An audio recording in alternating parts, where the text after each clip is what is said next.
What do you say to those viewers that don't pursue their dreams and are locked in their careers because they are too afraid to take risks and pursue something meaningful? Well, the first thing I would say is, well, you should be afraid of taking risks and pursuing something meaningful.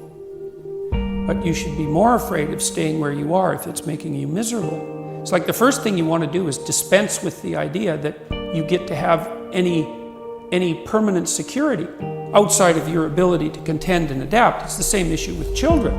It's like you're paying a price by sitting there being miserable. And you might say, well, the devil I know is better than the one I don't. It's like, don't be so sure of that. The clock is ticking.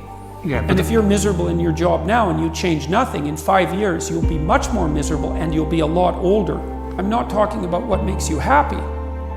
It's a luxury to pursue what makes you happy. It's a moral obligation to pursue what you find meaningful. And that doesn't mean it's easy. It might require sacrifice.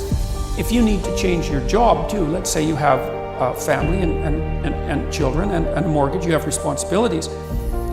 You've already picked up those responsibilities. You don't just get to walk away scot-free and say, well, I don't like my job, I quit. That's no strategy. But what you might have to do is you think, well, this job is killing my soul. All right, so what do I have to do about that? Well, I have to look for another job. Well, no one wants to hire me. It's like, okay, maybe you need to educate yourself more. Maybe you need to update your curriculum vitae, your resume. Maybe you need to overcome your fear of being interviewed.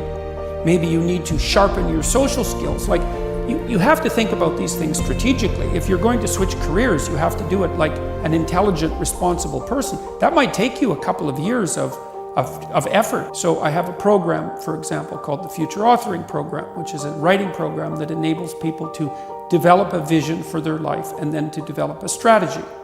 And so it's based on the idea, imagine that, and it's an extension of the ideas in the book, or at least something along the same lines. The first thing that you want to do is figure out, imagine you were taking care of yourself, like you were someone you cared for, which is rule number 2, by the way, essentially. Then you should figure out, well, if you could have what you needed and wanted, what would it be? What sort of friends would you have? What would your family relationships look like? How would you conduct yourself with your children? How would you educate yourself? You need to think through how it is that your life could be properly arranged if you had that ability. And then you can aim at that. And the funny thing is that if you do posit a goal of that sort and work towards it, you will move towards it. The goal will change because you'll learn things along the way. But I mean, I've dealt with hundreds of people in my clinical and consulting practice, and we set a goal, we develop a vision and work towards it, and things inevitably get better for people. So it's not a luxury, it's difficult. It's a moral responsibility, and it isn't happiness. It's not, the pursuit isn't for happiness.